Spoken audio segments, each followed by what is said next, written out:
Avertissement. Cet épisode parle de sujets sensibles tels qu'un infanticide et contient des détails graphiques. Pour un public averti seulement.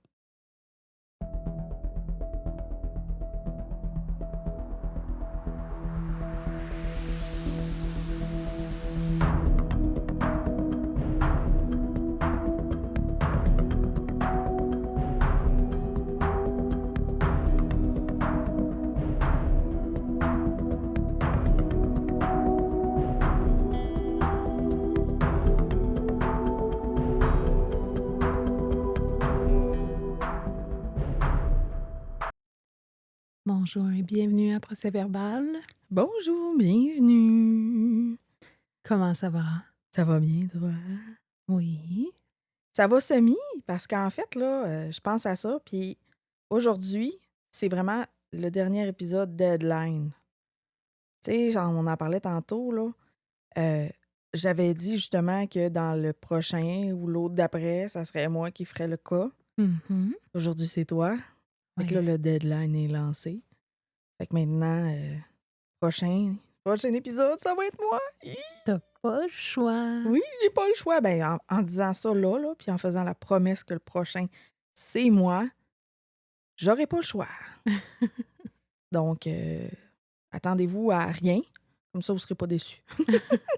Fait qu'on s'attend à rien pour l'épisode 7. Ça va être le 7. C'est le 7. Déjà? Nous, on est 6. Ça va être le 7 à ce moment-là. Ouh! Est-ce que ça va être le chiffre chanceux? Peut-être. Mhm. 7. Ouais. OK, bon, hein? On s'éternisera pas là-dessus. Sinon, quoi de nouveau? T'as-tu des choses de nouveau? Non, pas tellement. Non. Écoute, moi, je pourrais raconter une- un petit fait cocasse. Dernièrement, j'ai écouté les épisodes de Petite Frousse. Puis, dans une des épisodes, il parlait de l'heure, tu sais, la fameuse heure de 3h33, que certains disent que c'est l'heure du démon, puis d'autres l'heure de, je sais pas, là, des anges et tout.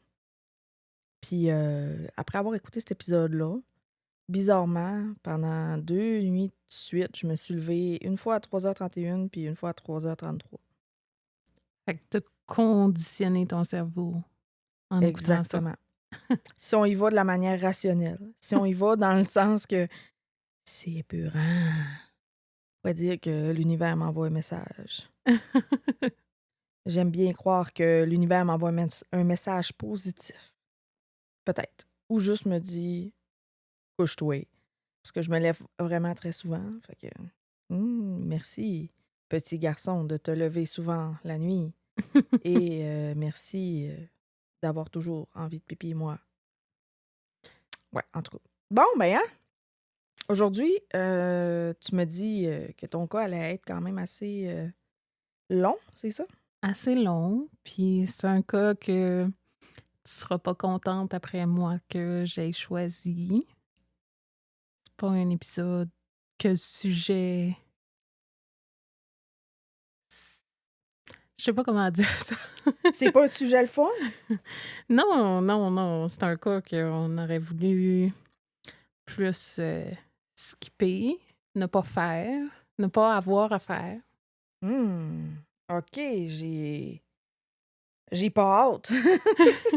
J'ai pas hâte, mais en tout cas, on va y aller, hein? Les gens, eux, ont eu l'avertissement. Toi, tu l'as pas entendu. Oui, d'habitude, j'entends notre cher...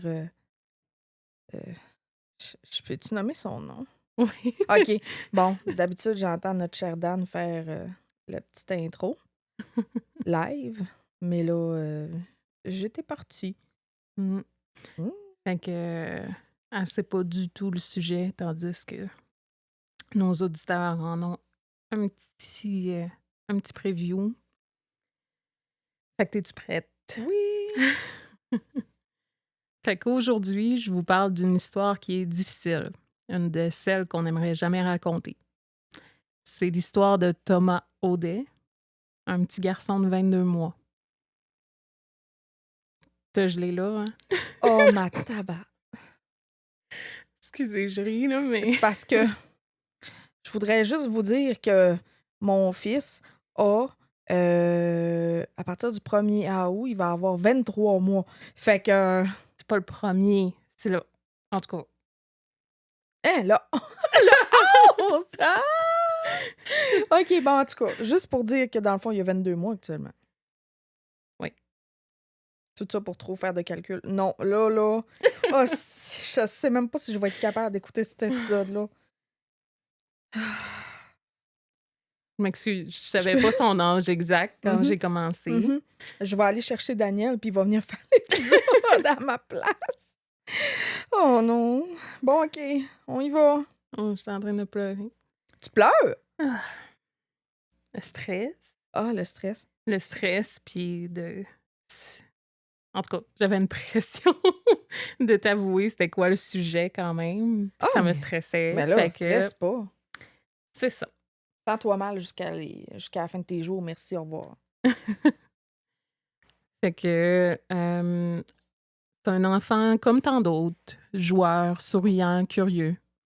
Puis pourtant, c'est aussi un enfant qu'on n'a pas su protéger.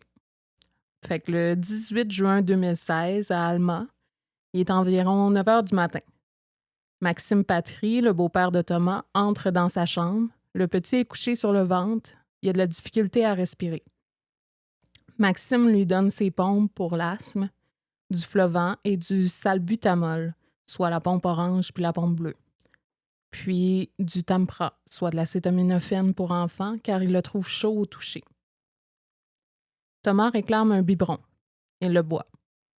Maxime le borde avec sa doudou et le recouche dans son lit. 30 minutes plus tard, Maxime revient voir comment il va. Il le retrouve complètement amorphe. Il le prend dans ses bras et là, Thomas vomit sur son épaule, puis s'évanouit. Maxime commence immédiatement des manœuvres de réanimation en criant à Sarajev, la mère de Thomas, de se réveiller et d'appeler le 911. Les policiers et les ambulanciers sont arrivés rapidement sur les lieux. Ils constatent que Thomas est en asystolie, soit une absence totale d'activité cardiaque. Bref, c'est la forme d'arrêt cardiaque la plus grave, soit généralement irréversible. On tente de le réanimer tout le long du trajet en ambulance jusqu'à l'hôpital. À 10h14, son décès est constaté par un médecin à l'hôpital d'Alma. Il avait 22 mois. À 2 mois près, il allait fêter ses 2 ans. Mais comment en est-on arrivé à la mort si soudaine d'un enfant en apparence en bonne santé? Thomas, c'était un petit garçon joyeux, aimé de toute sa famille. Il vivait avec sa mère, Sarajev, et Maxime, le conjoint de celle-ci. C'est d'ailleurs la mère qui en a la garde. Son père, Sylvain Audet, le voyait une fin de semaine sur 2. Les parents se sont séparés quand Thomas avait 6 ou 7 mois. Les grands-parents paternels et maternels sont présents dans sa vie. Maxime Patry, le beau-père, habitait avec la mère depuis environ 6 mois et gardait souvent Thomas lorsque celle-ci travaillait. Thomas était aimé, mais il était aussi vulnérable.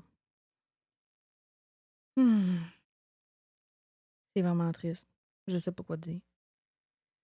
Ouais, on va développer, puis tu vas voir où OK. ça va aller. Sur le plan médical, Thomas avait des problèmes respiratoires pour lesquels il prenait des pompes depuis mai 2016, donc environ 1 mois. Une recommandation médicale conseillait d'éviter la fumée secondaire, mais malgré cela, les adultes autour de lui fumaient à l'intérieur du logement. OK, on continue. Pas de jugement, pas de jugement. Non, mais premier red flag. Entre janvier et juin 2016, Thomas a subi plusieurs blessures. Une blessure à la main, une fracture du tibia nécessitant un plâtre, une lacération à l'oreille. On parle à chaque fois d'accidents, mais les incidents s'accumulent. La veille du drame, Thomas grimpe sur un petit vélo stationnaire. La mère et le beau-père ont une discussion sur le fait qu'il est trop petit pour jouer sur ce vélo. Mais personne ne l'arrête. On le laisse jouer. Thomas fait une chute et se cogne la tête du côté droit de la tête, apparemment sur le coin d'une porte. Mais après un câlin, Thomas semble bien aller. Vers 20h, ils sont allés se promener sur la piste cyclable et au parc. Il y avait Thomas, sa mère Sarajev, son beau-père Maxime, le fils de Maxime d'une union précédente et un ami de Maxime. Thomas était très actif, comme à son habitude, Il courait, utilisait la glissade et les autres jeux du parc sans aucun signe de douleur. Ils sont tous revenus vers 21h30 à la maison. La mère de Thomas lui aurait fait prendre un bain, lui aurait donné son biberon. Il n'est pas clair qui du beau-père ou de la mère l'a mis au lit. Vers 22h30, Thomas semblait dormir. Rien d'inhabituel. Vers 3h du matin, pas 3h33, là. OK. Non, ça me rassure pas. Non. La mère et le beau-père entendent un bruit. Peut-être un pleur, peut-être un miaulement. Mais ils ne se lèvent pas. Aucun d'eux n'ira vérifier. Ce n'est qu'à 8h45 le lendemain matin que Maxime découvre Thomas dans un état critique en se levant pour faire déjeuner les enfants, tel que j'ai raconté au début. Alors, quelle est la partie qui nous manque au casse-tête? Ce qu'il faut aussi savoir, c'est qu'un mois avant son décès, un signalement avait été fait à la DPJ. Je suis sans mots, je m'excuse, là, mais je t'écoute, là, mais... Correct. Pour moi, c'est déjà dur à raconter aussi. Fait que j'aimais pas beaucoup de commentaires non plus, là, mais j'ai le cœur plein juste à raconter tout ça. Fait que c'est ça. Un mois auparavant, il y avait eu une plainte à la DPJ. Le logiciel utilisé pour évaluer les dossiers, un système automatisé, classe le cas de Thomas dans la catégorie sans danger immédiat. Aucune intervenante va le voir. 23 jours plus tard, Thomas décède. Donc, après le décès, rien ne se passe. Les années passent, le silence persiste. C'est en 2019, avec le drame de la fillette de Granby, que l'affaire de Thomas refait surface. Une commission spéciale sur les droits des enfants et la protection de la jeunesse est créée, la commission Laurent. Son but, comprendre, exposer les failles, protéger les enfants en proposant des solutions concrètes. Mais il faudra attendre 4 ans après la mort de Thomas pour qu'un mandat d'arrestation soit émis contre Maxime Patry, le beau-père. Il est accusé d'homicide involontaire. Ça me dit rien en passant le cas, là. Je sais pas si je l'ai comme effacé de ma mémoire. Ben, ouais. 2016, moi, je n'étais pas enceinte. Tu sais, on s'est rencontrés dans ces eaux-là, en fait. Ouais. On a peut-être jasé ensemble au moment de l'arrestation aussi, Ouais. là, et tout ça. Mais pas... moi, j'ai suivi le cas dans l'actualité principalement, là, mais je me Ouais. rappelle pas quand j'en ai pris connaissance exactement. Oh. Fait que après qu'il y a eu des accusations déposées, Maxime y est remis en liberté en attendant son procès. En septembre 2021, un nouveau choc survient. La preuve de la couronne s'appuyait sur un témoin clé, un homme qui connaissait le couple, qui a livré une version incriminante aux policiers en 2020. Sauf que ce témoin change radicalement sa version des faits pendant l'enquête préliminaire. Sans lui, la preuve s'effondre. OK. Il change de version? Oui. Wow. Fait qu'il devenait alors impossible de démontrer les éléments constituant l'infraction. Un arrêt des procédures est demandé par la Couronne, signifiant que la poursuite a 1 an à partir de cette date pour réactiver le dossier.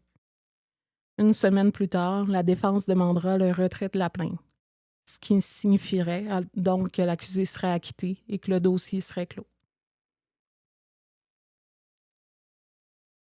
Le 1er février 2022, la coroner en chef du Québec, Maître Pascal Descaries, ordonne la tenue d'une enquête publique. Donc, en septembre 2022, l'enquête publique débute au palais de justice de Chicoutimi, menée cette fois-ci par la coroner Maître Jeanne Kamel. Son rôle n'est pas de pointer des coupables, ni de rendre un verdict criminel ou civil. Le but de cette enquête, c'est de comprendre les circonstances qui ont mené à la mort de Thomas et identifier les facteurs qui ont contribué à ce drame, dans l'espoir d'éviter qu'un tel décès se reproduise à nouveau. C'est pas petit, là. Là, je me mets à repenser à toutes les fois où que mon fils s'est cogné la tête, puis je suis comme, tabarnak, il va-tu mourir dans son sommeil? Ouais, mais non. Ouais, mais non. OK. Tu vas comprendre la différence entre toi Et lui, et ses parents. Ouais. ses parents, OK. On est quand même 6 ans plus tard, au moment où l'enquête publique va se dérouler. La Quand même coroner 6 ans. 6 ans, oui. 6 ans pour obtenir des réponses. Rendu là, y en a-tu encore quelqu'un qui... Y a-tu encore quelqu'un qui cherche les réponses? Ben, le public le demande, la famille autour de lui aussi, ses grands-parents, Ah, entre autres. on sait-tu, il y avait quel âge, eux autres? Les parents, T'as-tu des jeunes parents ou... quand même, oui. C'est pas... début vingtaine? j'ai pas le... Ça n'en parlait pas dans OK. l'enquête publique et autres, mais pour savoir de d'autres sources, c'était pas... je sais pas si c'était dans la vingtaine ou début trentaine, là, mais c'était pas... il était pas très vieux, là. Ni la mère, ni le beau-père, là. Dans le sens qu'il était assez mature, là. Il y avait une Oui, maturité, là. oui, c'était pas des adolescents. OK, c'est beau. Donc, la coroner le dit elle-même au début des audiences. Elle veut être la voix de Thomas pour qu'on puisse expliquer sa mort. Pendant près d'un mois, 22 témoins sont entendus, dont plusieurs intervenants de la DPJ. Leur identité étant protégée par des ordonnances de non-publication, les conclusions de cette enquête seront rendues publiques 1 an plus tard, le 1er février 2023. Donc, c'est maintenant que je vous présente certains éléments du rapport, des détails qui, avant la sortie du rapport, n'avaient pas été révélés au public. Donc, les gens, ils demandaient des réponses. Ils Ouais. demandaient... Il y avait des questions, puis ils demandaient des réponses. Mais c'est presque 7 ans après sa mort qu'on On a enfin les faits. en fait les faits. Donc, il n'y a que 2 personnes seulement qui savent vraiment ce qui s'est passé le matin du 18 juin 2016. Thomas, lui, ne pourra jamais nous le dire.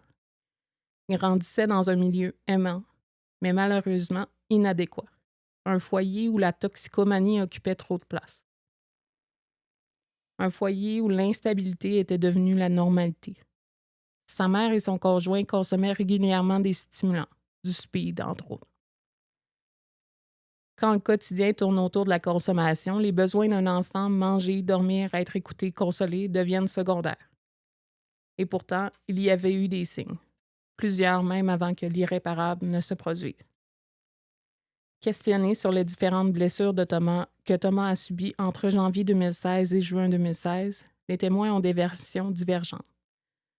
Pendant cette courte période, Thomas a eu une blessure à la main pour laquelle la mère a précisé lui avoir accidentellement marché sur la main.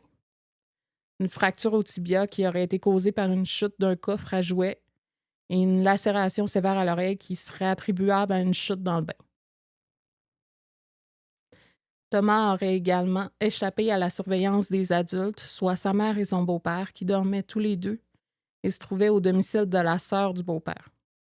Donc, Thomas serait tombé entre les barreaux de la rambarde du premier étage et aurait fait une chute de plus ou moins 10 pieds. Personne n'a amené l'enfant consulter un médecin, ni amené à l'urgence, ni contacté le 811. Selon le témoignage du beau-père, il aurait joint sa sœur pour des conseils, cette dernière étant infirmière auxiliaire. Pourtant, ce n'est pas une chute anodine, et cet événement en lui seul aurait recommandé que Thomas soit vu par un professionnel de la santé. Pas d'urgence, aucune consultation, rien. Pendant ce temps, Thomas continuait de souffrir en silence. C'est quand je te disais qu'il y a une différence entre toi qui n'amène pas consulter ton enfant parce qu'il est tombé, admettons, du divan, puis eux, 10 pieds. 10 pieds, un étage. Là. Il tombe du divan, puis je m'inquiète, genre, oh! Autour d'eux, des gens s'inquiètent, mais seulement après la mort de l'enfant. Certains trouvent étrange l'absence de réaction émotive de la mère à la mort de son enfant. Mais quand on consomme de la méthamphétamine, le cerveau ne répond plus comme il devrait. Les émotions sont brouillées, les gestes sont incohérents. Donc, ce n'est pas un soulagement qu'on voit dans ses yeux, c'est le vide, l'effondrement d'une personne déjà perdue bien avant le drame. Le père, lui, voyait Thomas un week-end sur 2. Il a admis ne pas avoir eu de raison de craindre pour sa sécurité. Et les grands-parents auraient voulu être plus impliqués, mais on ne leur a jamais demandé. Ni de la part des parents, ni de la part de la DPJ. Lors de l'enquête publique, Une couverture avait été retrouvée dans le lit de Thomas et qui a été envoyée en analyse. Elle est tachée de sang. Un test d'ADN confirme que ce sang est bien celui de l'enfant. Une trace de plus, une preuve qui, à elle seule, ne change pas la cause du décès, mais qui aurait dû, à tout le moins, soulever des questions de la police. Parce que, dans le fond, la couverture n'avait pas été analysée en 2016. Ça l'a été en 2022, à 2022, au moment de l'enquête. Fait qu'il y avait du sang dans son lit. Sur au moins sa couverture, sur cette couverture-là. Je vous avertis, ce qui suit contient des détails graphiques qui peuvent choquer certaines personnes. On rentre dans des détails de la cause du décès, mais promis, après, ça va se calmer. Le 22 juin 2016, l'autopsie a été effectuée à Montréal, au laboratoire de sciences judiciaires et de médecine légale. Le rapport est sans équivoque. À la tête de l'enfant, il y a 4 contusions visibles, au front droit, au sourcil, à la joue gauche et sur le cuir chevelu du côté gauche. Pas de fracture, mais un léger gonflement du cerveau accompagné d'une petite hémorragie. Le pathologiste note que ces blessures ne suffisent pas à elles seules à expliquer la mort de l'enfant, par contre. Certaines pourraient s'expliquer par une chute, mais une seule chute ne justifie pas des marques des 2 côtés de la tête. Serait-ce la chute du petit vélo, par exemple? Il avait également une cicatrice à l'oreille droite qui laisse deviner un traumatisme plus ancien, soit peut-être la chute dans le bain. Au thorax, 5 côtes sont fracturées. Des fractures anciennes, en voie de guérison. Elles datent de plusieurs jours, voire quelques semaines avant le décès. Mais ce sont les blessures abdominales qui vont confirmer l'horreur. Encore une fois, certaines sont récentes et d'autres anciennes. Il y a la présence de 350 ml de sang libre dans l'abdomen, des hémorragies autour du côlon et du duodénum, une lacération du mésocolon transverse. Ce sont ces blessures qui ont causé la mort. En langage plus simple, Thomas est décédé d'un saignement interne majeur au niveau du ventre, un traumatisme violent survenu dans les dernières heures de sa vie. Ces blessures n'ont pas été causées par les manœuvres de réanimation, mais sans intervention, elles étaient inévitablement fatales. On dit souvent que les enfants ne peuvent pas parler pour eux-mêmes, mais leur corps, lui, raconte tout. Et celui de Thomas, malgré son silence, y criait. L'autopsie continue et parmi les derniers éléments notés, on retrouve quelques contusions supplémentaires. De petites marques au coude, à l'avant des jambes, des ecchymoses, comme on en voit souvent chez les enfants de cet âge. Des bleus qui ne sont pas forcément inquiétants en soi. Mais dans le contexte, chaque petit détail compte. Une fracture ancienne en voie de guérison est également observée au tibia gauche. Celle-là correspond à ce qu'avait rapporté la mère, soit une chute quelques mois auparavant. Rien d'anormal, ni relevé du côté de la croissance ou des organes internes. Thomas était bien hydraté, il semblait avoir été nourri correctement. Aucune anomalie congénitale ni signe de maladie n'a été relevé. À l'examen, rien n'indique une pathologie naturelle, pas de cause cachée, pas de facteur biologique qui pourrait être la cause de son décès. Seulement des blessures mécaniques, infligées, une accumulation de chocs et de silence. Le rapport toxicologique, lui, ne révèle rien de notable, sauf la présence d'acétaminophène dans le sang, le médicament qui avait été donné par le beau-père le matin. Une tentative peut-être d'atténuer une douleur qu'il ne comprenait pas ou qu'il ne voulait pas voir. Malgré tout ce qu'on vient d'entendre, malgré les blessures, malgré les absences, malgré les signaux ignorés, il faut se souvenir de ceci. L'enquête publique n'a jamais eu pour but de pointer du doigt un coupable. C'est pas un procès, c'est pas un jugement, c'est une tentative douloureuse mais essentielle de comprendre ce qui s'est passé, comprendre pourquoi un enfant qui semblait aimer a pu vivre autant de souffrance, pourquoi les mécanismes censés le protéger n'ont pas suffi.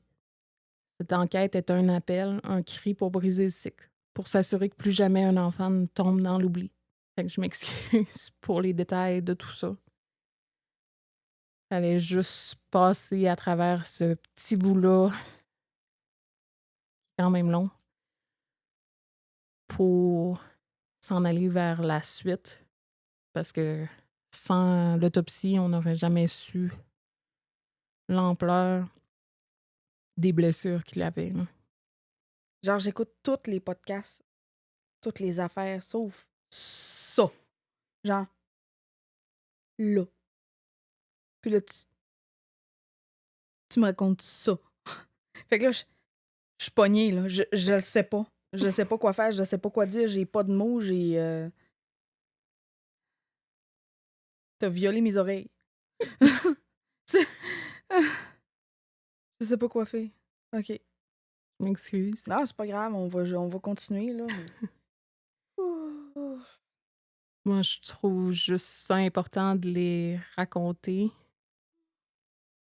dans un espoir que ça se produise pas à nouveau. Je pense que le genre de personnes qui font ça écoutent nos podcasts, toi. Non, pas nécessairement, mais que l'entourage soit à l'écoute, que les... On va y venir, là, mais que les gens du milieu aussi soient plus à l'écoute. En tout cas, on va y revenir sur ce sujet-là. Je veux pas dévoiler de punch ou quoi que ce soit à l'avance, même si c'est pas une question de punch ou quoi que ce soit, là. Mais c'est ça. Si ça peut changer la méthode de travailler d'une seule personne, ben en tout cas, ça sera ça de gagner, là. Bon, OK. Alors maintenant, il faut se poser la question. Quelle est la part de responsabilité de la DPJ dans la mort de Thomas? Le 17 mai 2016, un signalement est fait à la DPJ. Un signalement qui mentionne des blessures inquiétantes répétées depuis la naissance de Thomas. On n'a pas la... Si on s'entend, un signalement, c'est confidentiel, fait qu'on ne sait pas qui a fait le signalement. Mais c'est ça, ça parlait des blessures. On s'interroge sur les versions contradictoires données par les parents. On s'inquiète aussi de leur capacité à bien surveiller l'enfant. 2 jours plus tard, le 19 mai 2016, une rencontre est organisée entre la mère et une intervenante de la DPJ. La mère se présente seule. On l'informe des allégations. Elle nie tout. Pas de consommation d'alcool ni de drogue. L'intervenante convie alors avec elle qu'elle doit se présenter avec Thomas à la clinique pédiatrique le jour même pour une évaluation médicale. En parallèle, la DPJ contacte le centre hospitalier pour expliquer le contexte au médecin de garde, le docteur Parizeau. Il organise aussitôt un rendez-vous. Dans sa note de référence à ses collègues, il écrit noir sur blanc « Suspicion de maltraitance ». Le même jour, c'est le docteur Demeul qui prend en charge Thomas. Et ce qu'il découvre est alarmant. Il constate une fracture ancienne au fémur gauche qui sera ensuite identifiée comme une fracture au tibia à l'autopsie, là. Une déchirure à l'oreille droite qui a nécessité des points de suture, une enflure à la main droite et une ecchymose sur la face dorsale du pénis. Juste un commentaire, what the fuck? Parce que ça, on n'en reparlera jamais. Là. Un ecchymose sur le pénis. Ouais. Ça me fait penser à quelque chose. Tantôt, je sortais mon fils du bain. Puis là, il s'est mis à chialer que ça ne tentait pas d'aller s'habiller. Fait que je l'ai couché sur son lit en attendant. Son lit, c'est un lit au sol, mais il y a des barreaux. Puis là, quand je l'ai remonté, fouille-moi pourquoi, là, ça a comme mal fait. Puis il a comme ouvert ses jambes, puis il s'est cogné une couille. Puis là, il était là, Bobo, Bobo, Bobo. Puis j'étais là, il est où le Bobo? Puis là, il se pogne le pénis, Bobo! C'était bien drôle. En tout cas, ça peut rajouter un peu de douceur là-dedans. Ah, tu m'as pas entendu? J'étais là, ah, tu t'es fait Bobo! OK, bon. Non, mais Ah. ça a dû frapper fort. Là. On s'entend qu'un petit garçon, ça manipule son engin de toutes les façons à cet âge-là. On s'entend que ça le tourne de tous les côtés. Ouais. Puis ça fait pas mal. Là. Fait que c'est ça. Il y avait un bleu dessus, puis... Non, mais tu sais, il tombe de 10 pieds. C'est un warrior, là, rendu là. Tu sais, sérieusement, là, j'en reviens pas. J'en reviens pas. J'imagine toute la douleur à l'intérieur de lui qui a eu mal, puis qui s'est pas fait comprendre. Tu sais, Ouais. qui a pleuré, puis qui... Il a eu mal, mais le seul réconfort, probablement, lui, qu'il avait, c'est genre son lait, son lit, ses affaires à lui. Parce qu'il n'y en avait pas de réconfort tant que ça, tu sais. Ben, ça le mentionne pas si la mère le consolait pas ou autre. Ben, on en parle une fois là, qu'il a été consolé lorsqu'il est tombé du vélo. Mais parce que c'est dans tout ça, Ouais, mais il y a de la coroner reconnaît quand même l'amour que ses parents et beaux-parents avaient pour lui. Mais tu sais, quand t'es Mais stone, quand t'as pris de la... Tu sais, t'as pris de l'alcool, de la drogue, ben... Ça fait en sorte que tu sais, t'es moins apte à t'occuper de quelqu'un, même de toi. Puis là, tu t'occupes de quelqu'un. Fait que tu sais, en tout cas, tu sais, de ce que j'ai consommé, veux pas, dans ma vie, là. Puis je ne recommande pas la consommation en passant. Ça fait plusieurs années que je ne consomme plus. Mais, tu sais, on dirait que tu es moins conscient de la gravité des choses autour de toi. Tu es moins alerte, tu es moins vigilant. Fait que, tu sais, le fait que le petit soit tombé de 10 pieds puis que ça l'aille pas alarmé tant que ça, le fait que, tu sais, il y ait des fractures et des affaires de même qui n'ont pas été soignées, ben, c'est que, il s'est fait mal, tu sais, s'il arrête de pleurer, c'est correct, mais tu sais, c'est pas parce qu'un enfant arrête de pleurer qu'il va nécessairement bien aller, là, tu sais. mm, Si lui, il a compris que ça ne sert à rien de pleurer, qu'il n'y aura pas d'aide comme ça, il y a peut-être eu un mécanisme à l'intérieur de lui qui s'est fait. Puis que, tu sais, je suis pas une psychologue, là, mais en tout cas, on va continuer, puis on va essayer de passer ça avant que mais je me tape surtout, une dépression. mais tu sais, on a parlé de l'autopsie tantôt, puis justement, la problématique qu'il y a dans ce cas-ci, c'est que la mère et le beau-père l'ont pas amené à l'hôpital dans les blessures qu'il y avait. Parce que c'est justement les blessures au ventre qui ont été mortelles, il aurait peut-être pu être sauvé s'il avait été amené à temps. Mais tu sais, comment il s'est blessé de même? En tombant du vélo stationnaire? Au niveau de la version des parents, c'est tout ce qu'on a. On n'a pas plus de détails sur comment c'est arrivé. On sait juste les blessures qu'il y a eu. Puis la version, c'est la chute du vélo. Ça serait la seule chose que, pour eux, ça pourrait expliquer ça. Oui. Fait que là, on revient, dans le fond, au médecin qui évaluait Thomas. Thomas, il est immédiatement hospitalisé. Plus tard dans la soirée, le docteur Parizeau confirme les constats de son collègue. Il demande des examens plus poussés. Une IRM cérébrale et une scintigraphie osseuse. Dans le dossier médical, il inscrit diagnostic principal, suspicion de maltraitance. Il demande à l'équipe de surveiller étroitement les interactions mère-enfant. Mais le lendemain, le 20 mai, ni le docteur Parizeau ni le docteur Demel ne sont en poste. C'est la docteur Clich qui prend le relais. Les examens sont finalement normaux. IRM négative, scintigraphie osseuse aussi. Et là, tout bascule. Dans sa note au dossier, la docteur Clich écrit que les blessures seraient accidentelles. Elle évoque qu'elles sont donc auto-infligées par ce qui est communément appelé le trottineur.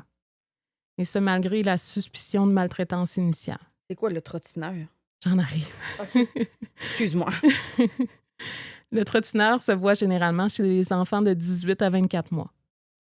Ce sont des blessures qui se produisent par des chutes de la propre hauteur de l'enfant. Ou, tu sais, grosso modo, la hauteur du divan aussi, là, qu'on parlait. Et malgré les constats précédents, malgré les soupçons clairs de 2 médecins, la docteur Clich autorise le congé de Thomas le jour même. Et surtout, elle n'en informe pas la DPJ.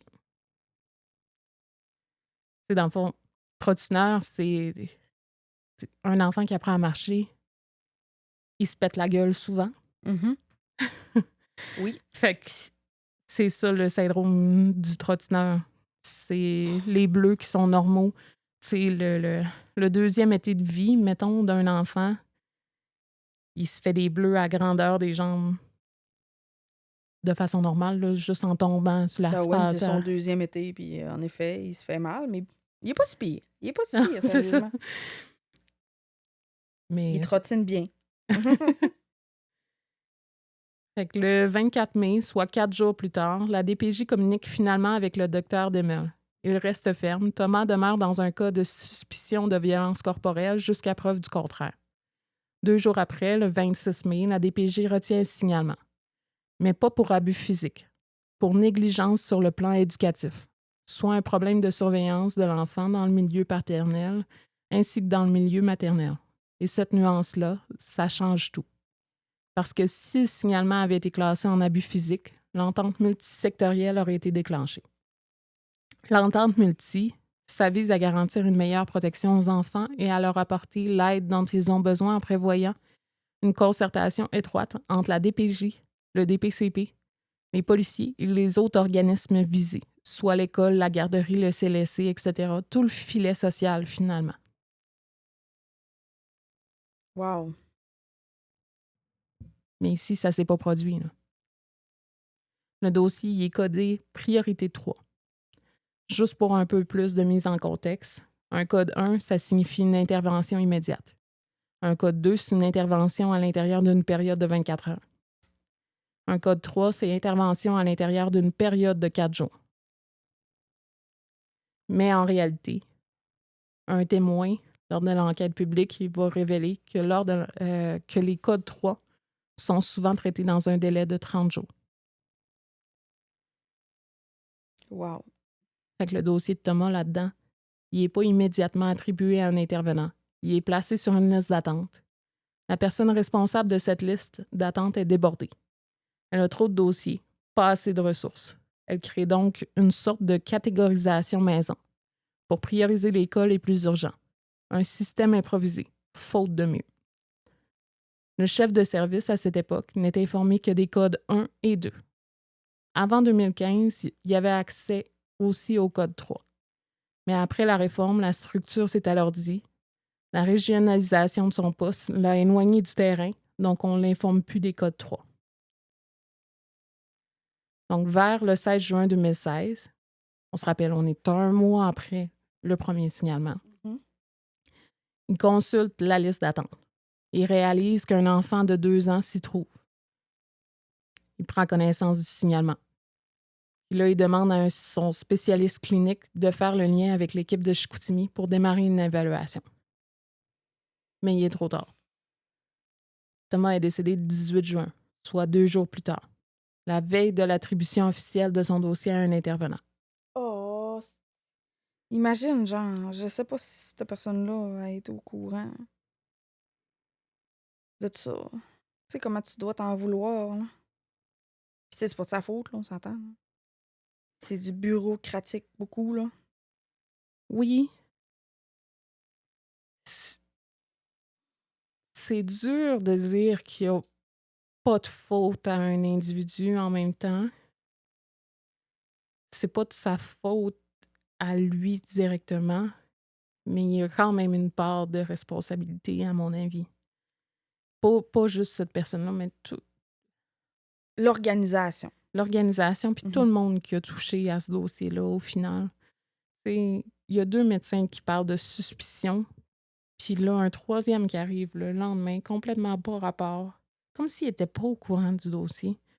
Puis avec les nouveaux tests, vu qu'ils sont négatifs, hop, il n'y a plus de suspicion. C'est vrai que c'est spécial. Quelques jours après sa mort, le 22 juin 2016, la direction de la DPJ réagit. Des mesures exceptionnelles sont mises en place. Tout signalement concernant un enfant de 5 ans et moins doit désormais être évalué sans délai. Le directeur général adjoint autorise l'embauche de personnel supplémentaire sans considération budgétaire. Il exige que tous les nouveaux intervenants sociaux soient affectés au programme jeunesse. En 2017, la Commission des droits de la personne et des droits de la jeunesse, la CDPDJ, publie un rapport d'enquête. Elle y exprime clairement que le signalement du 17 mai aurait dû être classé en abus physique et non en simple négligence. Ce changement de classification aurait permis le déploiement immédiat de l'entente multisectorielle et peut-être aurait permis de sauver Thomas. La CDPDJ formulera 23 recommandations, dont 10 dirigées directement vers le CIUS de la région. Le DPJ est régi par le CIUS comme les hôpitaux. Là. Ouais. OK. De son côté, la coroner fera les mêmes 23 recommandations lors de son enquête publique au ministère de la Santé et des Services sociaux. Mais elle va ajouter qu'il faut améliorer le recrutement et la rétention du personnel. Et surtout qu'il faut définir clairement le point de rupture, soit ce moment où le nombre de signalements devient trop élevé pour être traité efficacement et où il faut déclencher des mesures d'urgence, parce qu'il y a une limite à ce que le système peut encaisser. Et quand on la dépasse, ce ne sont pas des statistiques qui en souffrent, ce sont des enfants. La coroner, Maître Kamel, malgré la rigueur de son enquête, n'a pas pu identifier avec certitude les circonstances exactes qui ont mené à la mort de Thomas Audet. Mais une chose est claire. Dans son rapport, elle le dit sans détour. Thomas est un autre enfant qui est glissé entre les mailles d'un filet supposé le protéger.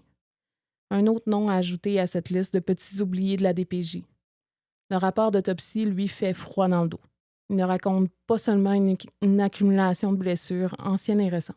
Il parle d'un petit corps meurtri, d'un garçon de presque 2 ans, qui a vécu dans un environnement où l'amour ne suffisait pas à garantir sa sécurité.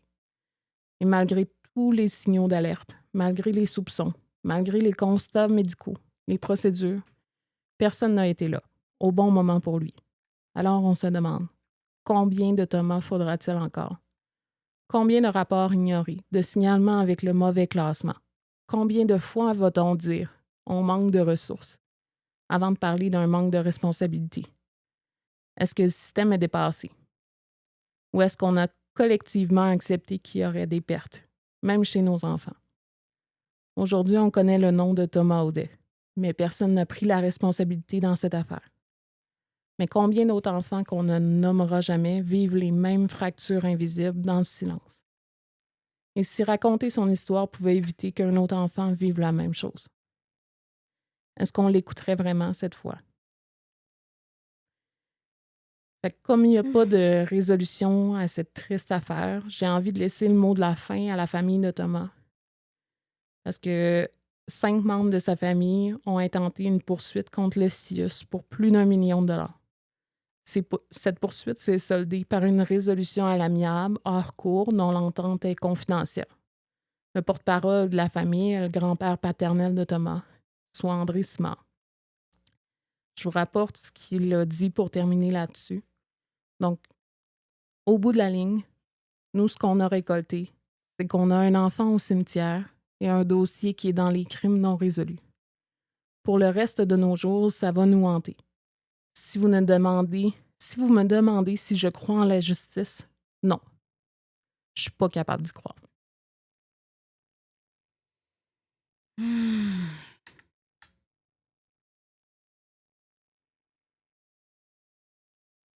Fait que là, les parents,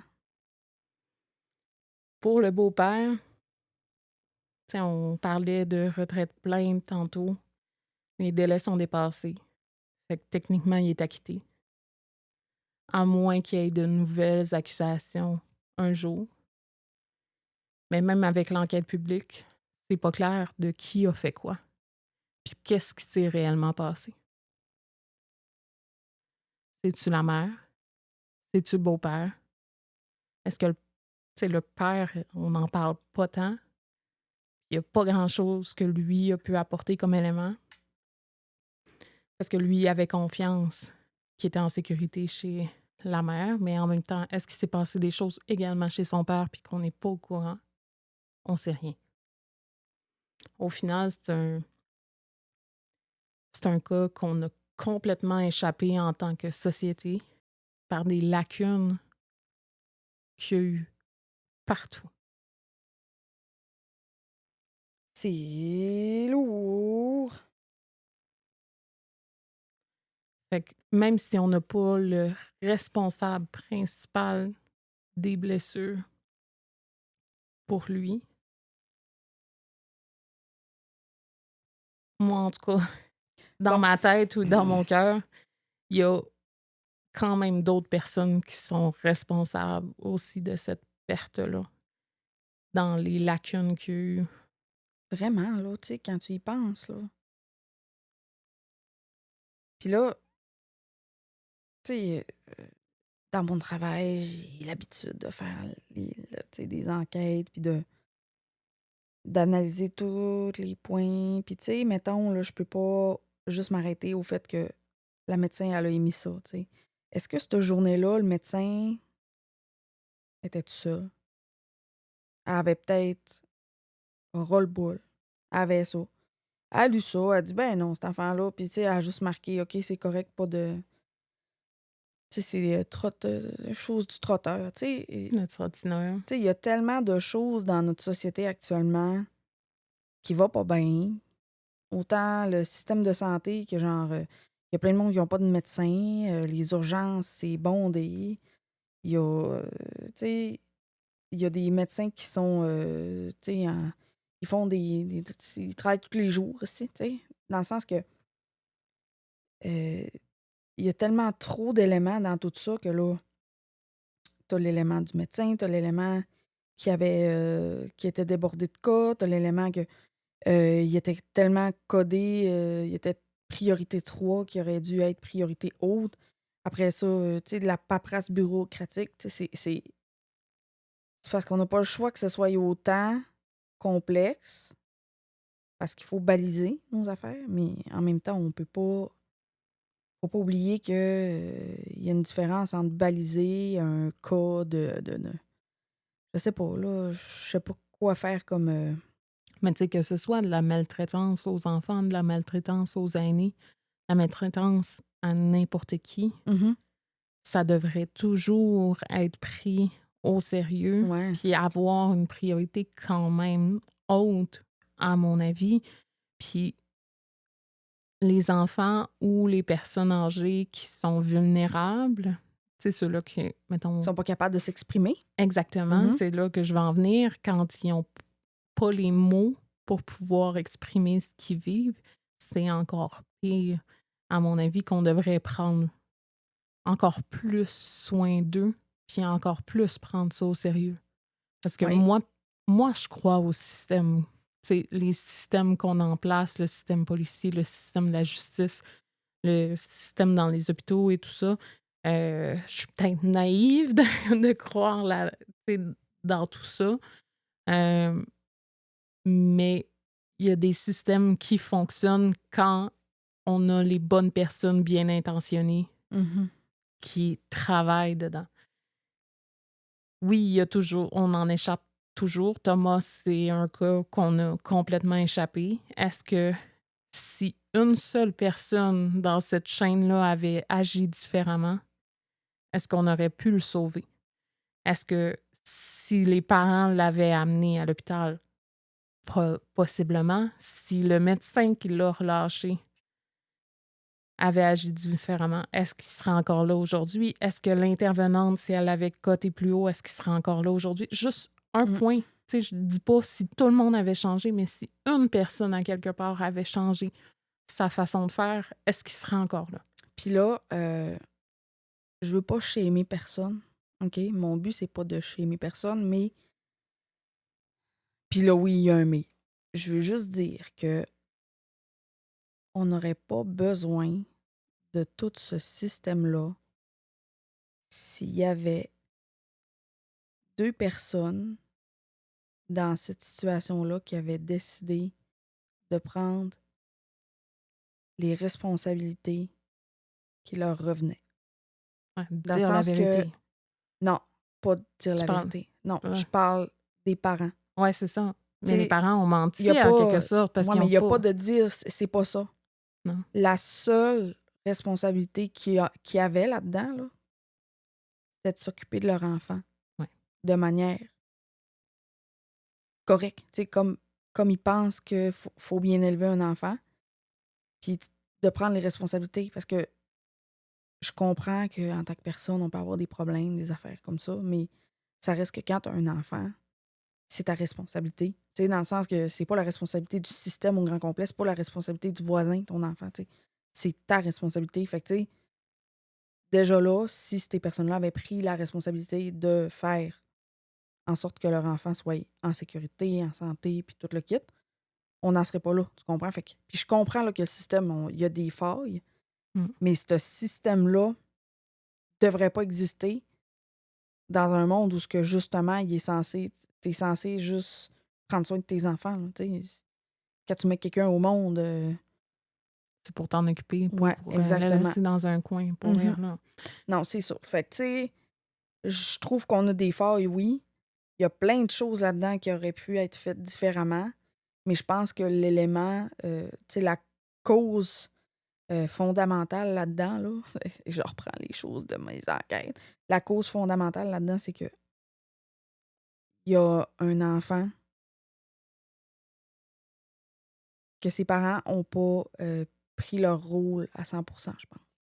Oui.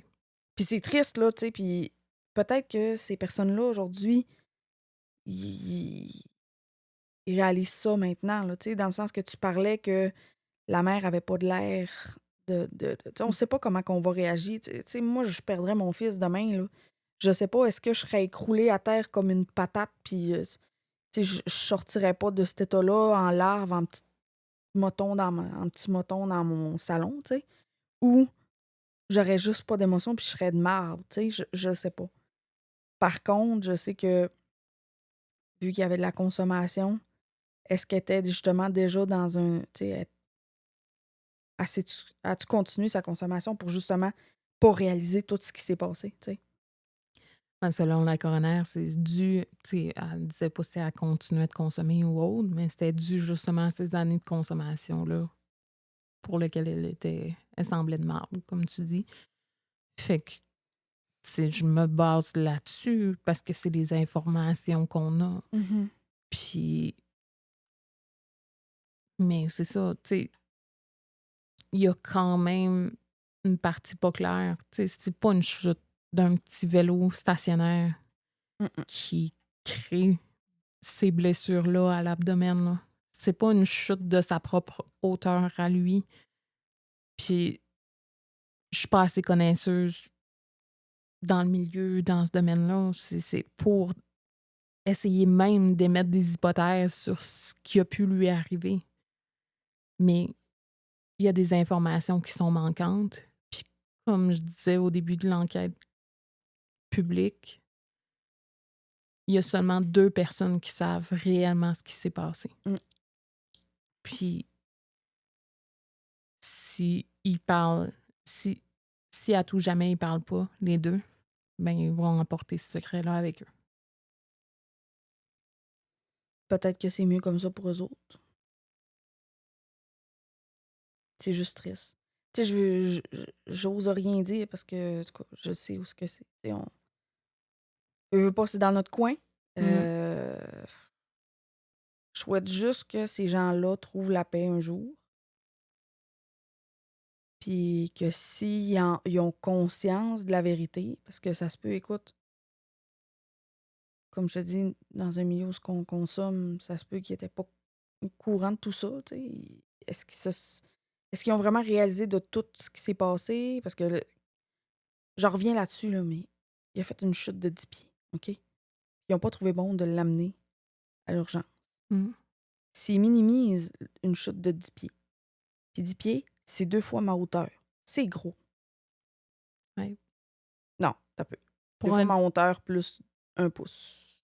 2 pouces. En tout cas, tout ça pour dire que, tu sais, ils ont peut-être juste pas réalisé l'ampleur de sa blessure. Fait que, tu sais, où est-ce que j'en étais? Ouais, mais une blessure à l'abdomen, t'as peu, là, ça se fait pas tout seul, là. Ouais. Tu sais, c'est pas une fracture, là. Je te dirais que j'ai blackout quand tu m'as. Toutes les blessures, là, à un moment donné, j'étais comme, OK, il faut que je me fasse une Ouais, c'est coupure parce correct. que j'ai pas. J'aurais pas terminé. Honnêtement, là, je me trouve bonne d'avoir fini le chose parce que je pense que c'est par respect pour toi que je suis restée, là, mais c'est vraiment c'est un. J'écoute jamais ça. J'écoute jamais ça. Mais comme je dis, moi, c'est...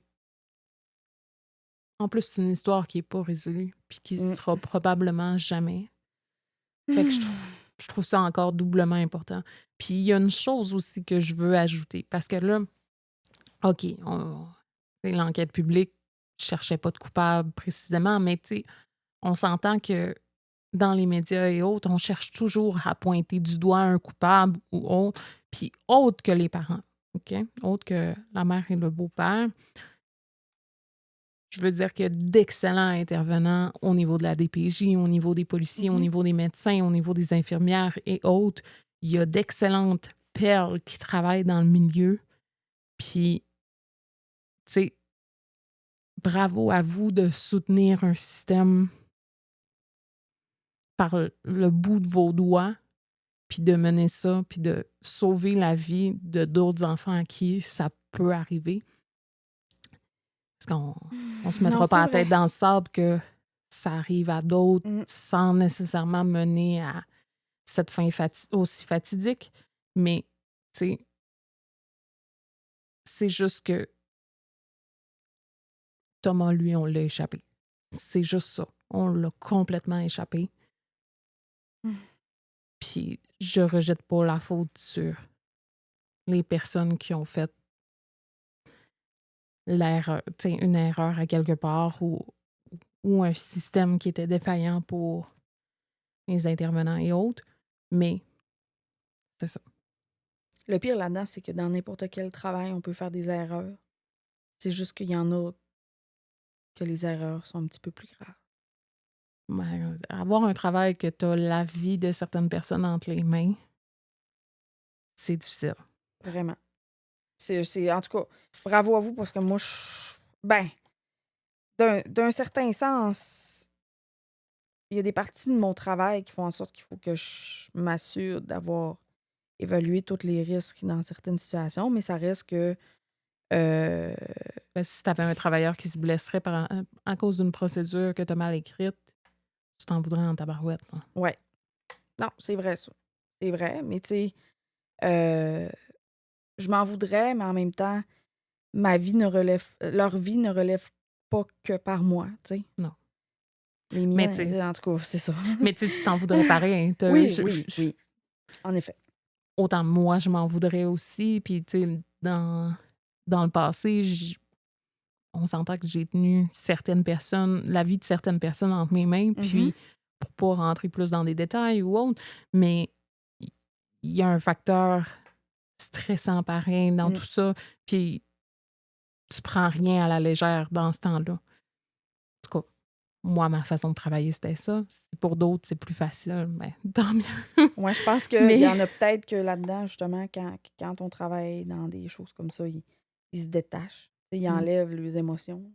En tout cas, bon. Fait que ça fait pas mal le tour. Puis juste pour préciser, parce qu'on n'a pas parlé quand même dans le podcast, on en a parlé hors podcast.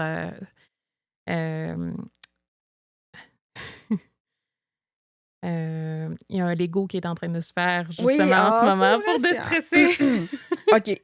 Je voudrais juste dire que moi, en tant que personne neurodivergente, TDAH, c'est difficile pour moi de rester assis à ne rien faire. Puis, on est dans le sous-sol, OK? Dans le sous-sol, ici, il y a des lumières. Je sais pas comment, tu sais. Il y a tous les jeux de Daniel. Une collection complète de genre tous les jeux que tu peux pas avoir sur la planète Terre. Là, de jeux vidéo rétro. Jeux vidéo rétro, des pop, des affaires de même. Plein de choses. Fait que c'est hyper stimulant pour moi. Puis c'est difficile le soir quand on enregistre. Puis j'ai plus de facilité à me concentrer quand je fais quelque chose en même temps. Et là, comme on me dit d'arrêter de manger du popcorn pendant qu'on fait ça, j'ai décidé de faire un Lego. Puis honnêtement, je ne suis vraiment pas déçue d'avoir fait un Lego pendant cet épisode. Ça m'a permis de... voir passer à travers, en quelque sorte. Ouais. Honnêtement, je sais pas comment je vais être rendue l'autre bord chez nous. Sûrement une crêpe. Une crêpe de pleurs et d'émotions. En tout cas. Merci beaucoup en passant de ce bel épisode. Fait que... Tu pouvais bien stresser. Je savais que c'était pas dans tes sujets préférés et autres, mais je le Mm. trouvais, j'arrête pas de le dire, mais je trouvais ça important de le faire. Fait que, On pourrait faire des épisodes spéciaux de Sarah crisse son camp et Daniel vient écouter. Ça serait cool, ça, dans mais, ces cas-là. tu sais, si on va un peu plus loin, tu sais, j'ai quand même une liste, mettons, d'épisodes de sujets que j'aimerais faire et autres. Puis, il n'y a pas d'autres cas d'infanticide, là. D'accord, merci Fait beaucoup. que c'est pas, en tout cas, à ma connaissance, c'est pas quelque chose qui est très commun ici dans la région. On n'en a pas eu à l'appel appel à la planche. C'est ça l'expression? J'ai comme un doute. À appel et à planche. Ouais, quand il y en a beaucoup. Une pelletée. Ouais, c'est une autre façon de dire. OK, ouais, c'est ça. En tout cas, bref, fait que c'est pas quelque chose c'est pas un sujet qui va revenir souvent, là. Mais c'est ça. Fait que pour clore tout ça, as-tu une suggestion à nous faire d'écoute cette semaine? Oui, en fait, là, j'ai décidé d'ouvrir les portes vers l'au-delà. Ouh. Non, non, plus sérieusement. D'habitude, c'est pas le genre de choses que je crois. Par contre, actuellement, dans ma vie, j'ai besoin de changements parfois. Puis là, j'ai commencé à écouter le podcast Entre deux mondes. C'est deux femmes. Puis ils nous font découvrir un peu le monde des médiums, puis de la médiumnité et cartomancie, les choses comme ça. Puis ils nous racontent leur expérience, puis c'est vraiment bien. Puis là, on a essayé de chercher tantôt parce que j'ai regardé un peu, puis mais il me semble qu'il y en a une des deux qui vient du lac Saint-Jean. Ou en tout cas, Saguenay, en tout cas. Ou du Saguenay, hein, vu Ouais, que c'est exactement. différent. Puis, je sais pas si c'est juste une ou les deux. Je peux pas dire, là. Parce que je suis un peu TDAH, puis j'oublie, là. Mais c'est ça. Fait que, mais c'est vraiment intéressant. Puis, moi, je suis ouverte, là, à toutes les... tu sais, à découvrir des nouvelles choses. Puis ça, c'en est une. Bon. Donc, je vous le conseille, Entre deux mondes. Écoutez-les. J'aime leur... Tu sais, ils ont une petite voix, puis ils sont full... En tout cas, je les aime bien. Moi, Toi, qu'est-ce que tu as à me suggérer? moi, ça va être les petites frousses qui sont de retour, comme tu disais au début de l'épisode. Mhm. J'écoute pas tout leur épisode, je suis pas tant horreur et autres, mais il y en a certains qui viennent m'intéresser, comme celui-là, c'est l'incident de la grotte Naughty Potty. Naughty Potty. Naughty Potty. Dans le fond, c'est un groupe de jeunes adultes qui ont Mhm. exploré une grotte ou une caverne. Puis, c'est ça, il y en a un qui est décédé dans une caverne et c'est la façon dont il s'est pris et dans la fâcheuse position qu'il s'est mis que ça fait que c'est complètement horrible. Fait que à découvrir et très bien raconté. Oui, j'aime comment il raconte les choses. Oui, Je les aime bien. oui, moi aussi. Donc là, comme on peut entendre en arrière, j'essaie de coller la gommette. OK, c'est fini. Donc, avais-tu une question à me poser? Ah ouais. Et si je te propose la motion de terminer ce podcast? Je seconde.